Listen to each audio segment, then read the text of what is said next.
दोस्तों, मैं आप सभी का प्यारा लविशनी अपने यूट्यूब चैनल पीसीबी वाला जनरल नॉलेज पे एक बार फिर से आप सभी का वेलकम बैक करता हूं। फ्रेंड्स, अपन जो है वो वायरस से होने वाले रोगों के ऊपर अध्ययन कर रहे हैं। इस सीरीज में अपन ने टिटनेस उनकी और भी बहुत सारे जैसे कि रेबीज, हाइड्रोफोबिया और छोटी माता बड़ी माता, इनके ऊपर डिस्कस कर लिया है। आज जो अपन डिस्कस करेंगे वो गलसूहा, जिससे गलगंड के नाम से भी जाना जाता है, पेरोटाइटिस के नाम से भी जाना जाता है और इसे अन्य कई नामों से जाना जाता है, जैसे कंठमाला भी इसे कह सकते हैं, मम्स भी इसे कहते हैं। इन नामों से इसे जाना जाता है। तो आज अपन जो है वो इस रोग के ऊपर डिस्कस करेंगे। आई होप आपको मेरे वीडियो अच्छे लगते होंगे, तो वीडियो लाइक, शेयर और सब्सक्राइब कीजिए। आज अपन पढ़ रहे हैं किसके ऊपर, मम्स के ऊपर की। आगे डिस्कस करेंगे कि मम्स क्या होता है, कैसे होता है, इसे गलगंड क्यों कहा जाता है, गलसुआ क्यों कहते हैं, इसका इंक्यूबेशन पीरियड क्या है, वैक्सीनेशन क्या है, इसके एजेंट, ऑर्गन और सिम्टम्स, मोड ऑफ इन्फेक्शन, अपन सभी के ऊपर डिस्कस करेंगे। आप सभी वीडियो पे लगातार कंटिन्यू बने रहिएगा। अब तो पहली बात तो ये है कि जो मम्स है वो एक प्रकार का वायरस से होने वाला रोग है। अब जिस वायरस के कारण होता है उसका नाम है paramyxo virus. Paramyxo virus, paramyxo virus नामक वायरस के कारण से क्या होता है, मम्स रोग होता है। ओके, अब बात करते हैं ऑर्गन की, कौन से ऑर्गन को जो है वो मम्स इफेक्ट करता है।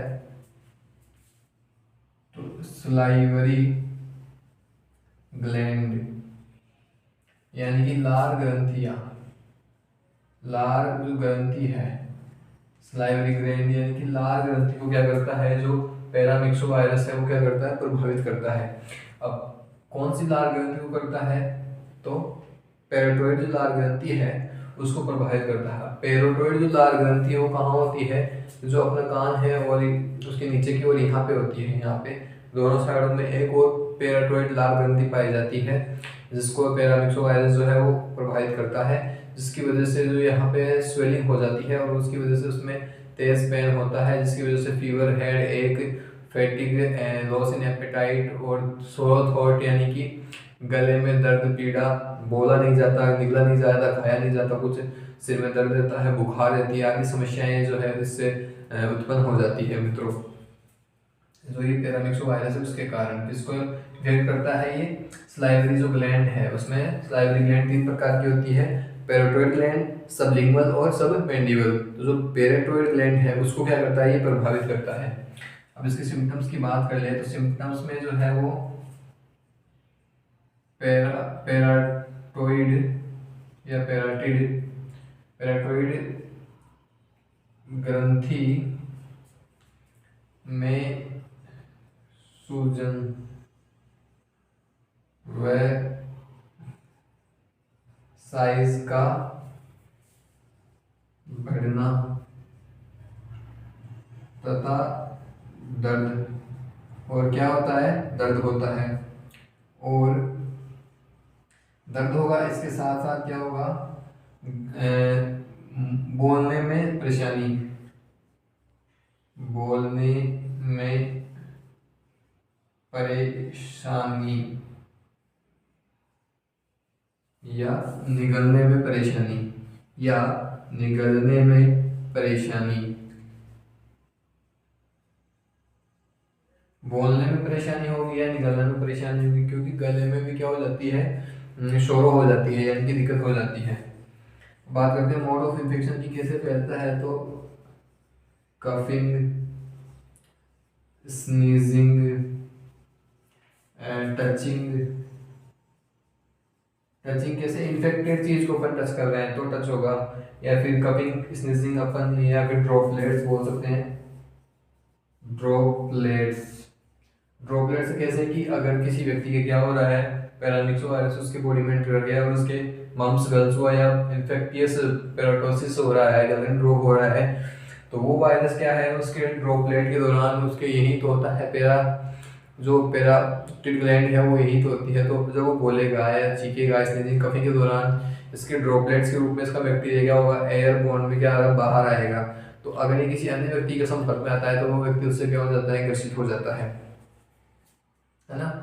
तो ये इसके जो है वो मोड ऑफ इन्फेक्शन है। ओके, अब बात करते हैं इंक्यूबेशन पीरियड की।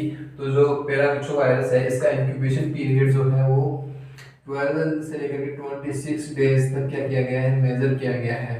इंक्यूबेशन पीरियड मैंने आपको हर लेक्चर में बताया गया है कि ऊष्मायन काल से हिंदी में बोलते हैं कि किसी वायरस का बॉडी में एंटर करने के बाद सिम्टम शो करने में लिया गया समय इंक्यूबेशन पीरियड कहलाता है। अब बात कर लेते हैं अपन वैक्सीन की। तो इसके लिए जो एक वैक्सीन निकाली गई है वो है MMR। ये 3 में काम में आती है, मैंने आपको पिछले लेक्चर में बताया था, मम्स, मिजेल्स और रुबेला। तो अब यहाँ पे पढ़ रहे हैं अपन मम्स। तो मम्स में भी काम में आती है और इसकी डोज किस हिसाब से दी जाती है, तो इसकी जो फर्स्ट डोज है वो तो कब दी जाती है, 9th मंथ ओल्ड चाइल्ड, है ना। और सेकंड जो डोज है वो दी जाती है इसकी 15th मंथ ओल्ड चाइल्ड। और जो थर्ड जो डोज है इसकी वो कब दी जाती है फ्रेंड्स, थर्ड डोज जो है वो 4 से 6 ईयर चाइल्ड को दी जाती है। इस हिसाब से इसकी डोज दी जा सकती है। और हमें इसका प्रिकॉशन इसी सावधानियां बरतनी ही चाहिए। प्रिकॉशन यानी सावधानियां बरतनी चाहिए। जिस व्यक्ति के अगर मम्स रोग हो रहा है तो उसके क्या डिस्टेंस बना के रखनी चाहिए। ओके। और इसमें क्या होता है फ्रेंड्स कि ये रोग जो है वो एक बार हो जाने के बाद में दोबारा नहीं होता है, क्योंकि इसके खिलाफ इम्यूनिटी जो है वो बॉडी एक बार में ही बना लेती है। और अगर ये रोग जो है वो सीरियस केस में हो जाए, बहुत ही कम केस में देखने को मिलता है, ये इंसान की जो मेल्स है उनमें टेस्टिस और फीमेल्स में ओवरी को भी क्या कर सकता है, ये इफेक्ट कर सकता है, जिनकी वजह से उनमें इनफर्टिलिटी यानी कि नपुंसकता या बांझपन की स्थिति जो है वो उत्पन्न हो सकती है। तो ये बहुत कम केस में मिलता है, माइनर केस में ही मिलता है, ये अधिकतर लोगों के नहीं होता है।